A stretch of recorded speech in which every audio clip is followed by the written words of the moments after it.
What's up, guys?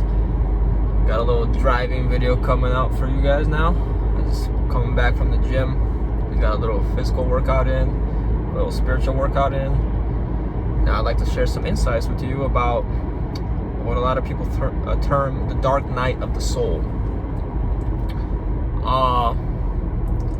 It's actually very, very common for people that are going through their spiritual awakening. And I think it's safe to say I had a mini one last night, so I'd like to share a little bit about that too, and what I went through. It was a small one, like usually a profound one, a very, when you're first starting, will last sometimes a week, 2 weeks, a month, a year. Depends on how long you need to face yourself, because that's what that is. It's the ego's last ditch efforts to hang on to your mind, right? To your once limiting beliefs. It basically brings all of your fears out, all of your traumas, all your shadow self. And it's like, oh, see, look at this. Look, you're scared, right? See, come back, go back to how it was. And at that point, that's all you really want to do. You just want to feel normal again. You just want to feel like you're not delusional, you're not going crazy, that everything is just mundane again, just for the sake of, being yourself again. But that's the trick. You can't give into that. And you have to have faith when you don't have any at all, because that's when you really need it, right? When everything looks bleak is when you shine your own light the hardest, and you shine it at yourself. You sit there, and talking about what I experienced, I was going through some intense anxiety, right? And I could feel it in my body. I would have shakes. My body was shaking. My legs were trembling, and it's like I just wanted to stop. It's like, what is this? And you want those to stop in that moment, and you're willing to do anything, really. And some people, like, this relates to even ayahuasca experiences or psilocybin, DMT, where you just want to escape it. And some people take their clothes off and run out in the wild or wherever they are on the streets just so they can escape it, because they're so used to escaping it. And in the regular life, they escape it through other means, like alcohol or other drugs, because these are more medicines. Those are the other hardcore drugs that are actually drugs. And that's their way of escaping, or such other distractions like adrenaline, things like snowboarding or overworking or diving into another relationship. That's a form of escapism, because you cannot handle the ability to be alone and face yourself, face your shadow self. Okay, you can't handle the ability to look where you were hurt before. And I'm not speaking directly to you, but I'm speaking to people that would do this, obviously. But if you can't handle that, then you won't deal with this very well, right? And I believe I went through this again, because my first time I was in the ego, but I was asking, let me get out of this ego. I don't want to suffer anymore, right? When you make that decision that you don't want to suffer anymore, then God, your angels, your guides will bring this all upon you. And it's like, okay, you don't want to suffer? Look at yourself. Look what you've been doing. Look in the mirror. Where's the problem? In order to deal with the problem, you have to acknowledge that there's a problem first, right? And it's all love and light, and choosing love and understanding it, which is light, until you have to face this, right? That's what a lot of the New Age and spiritual community may not understand, is that you can't avoid the dark side of yourself, right? The shadow self.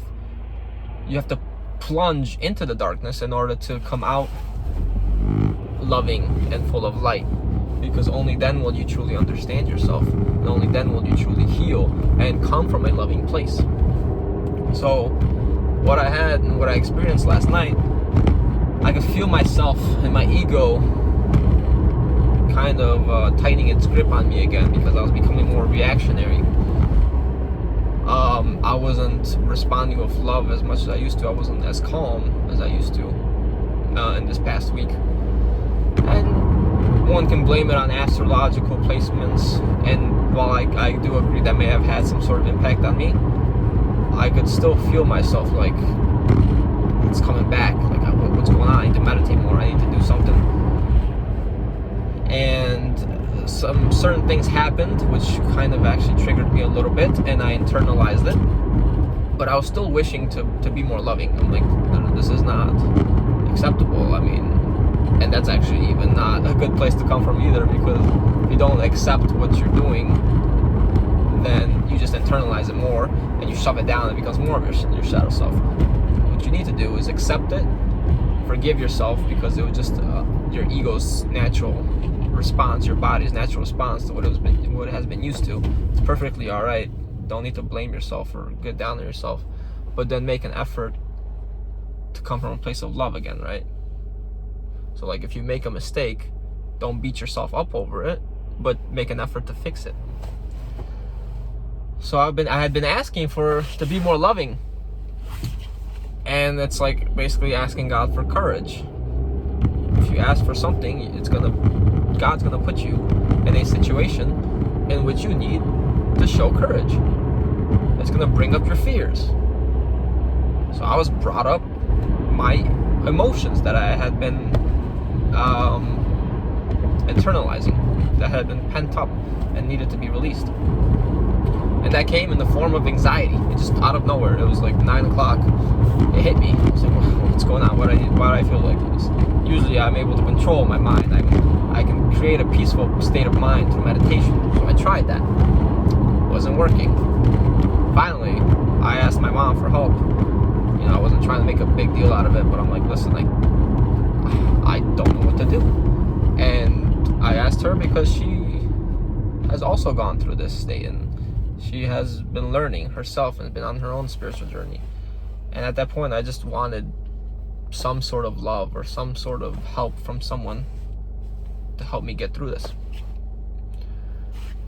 So being with her, being around my family, and communicating these things, forcing myself to sit there and look at it, because all I wanted to do is, like I said, take my clothes off and go outside and run naked and feel something different or feel more at peace again.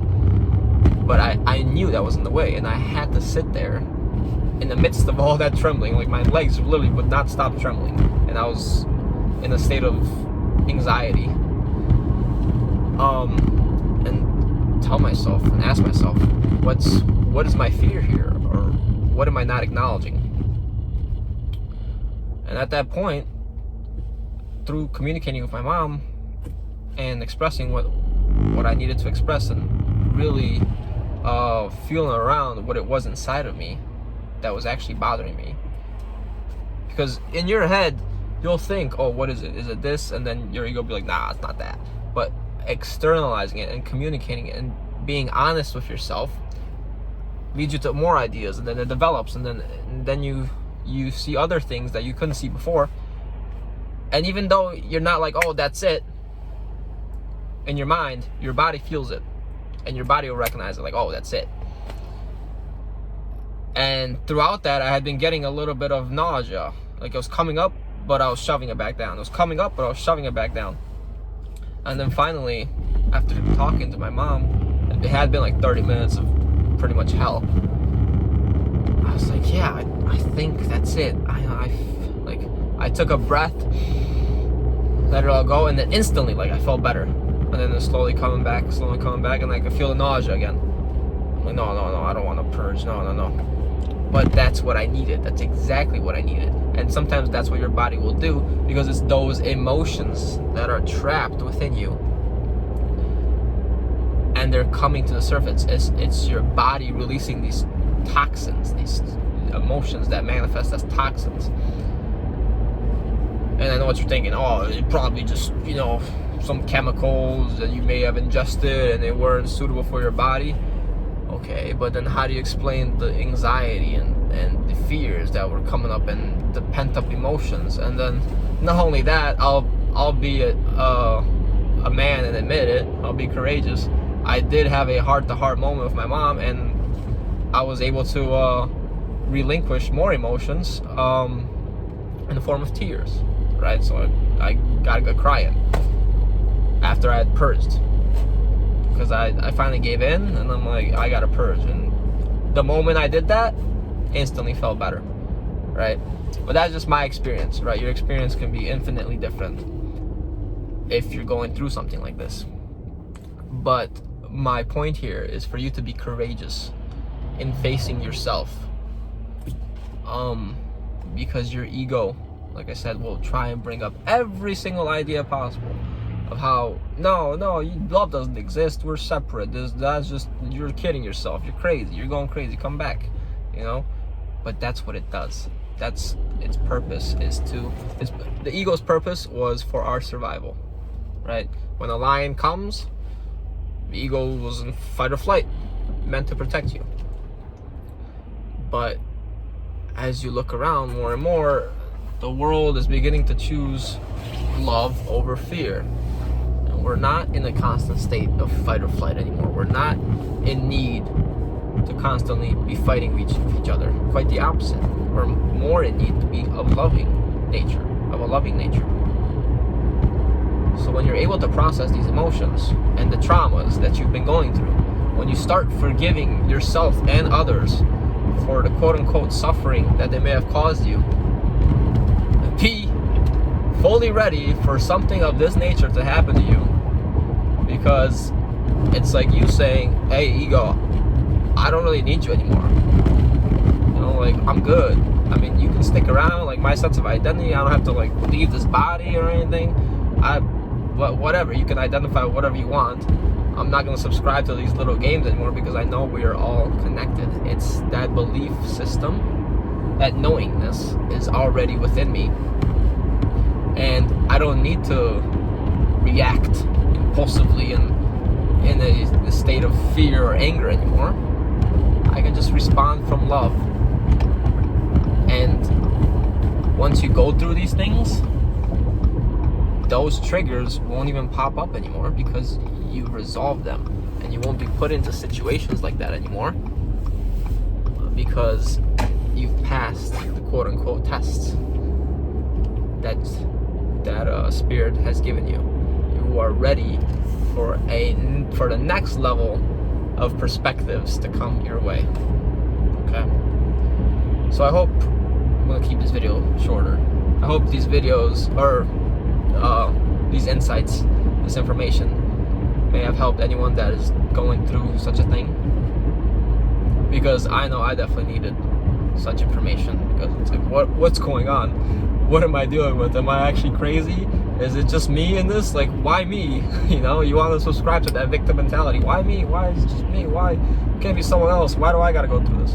But it is you, because guess what? You're strong enough to go through it, and you're never gonna deal with something that you're not ready for. So welcome it. You're ready for it.